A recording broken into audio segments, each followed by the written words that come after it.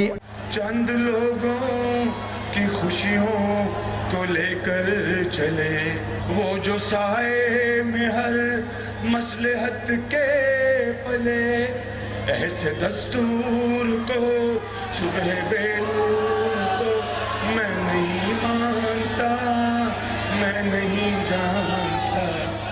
عوام میں پہلی تقریر ذریعے سحر پیدا کرے تو، پر ملک جے عظیم انقلابی شاعر جے اولاد جی سار لہن کان کن لاٹار آئے۔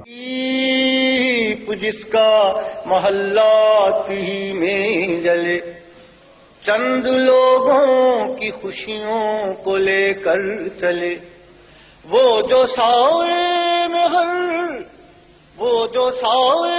ہر مصلحت کے پلے، ایسے دستور کو صبح بے نور کو میں نہیں مانتا، میں نہیں جانتا۔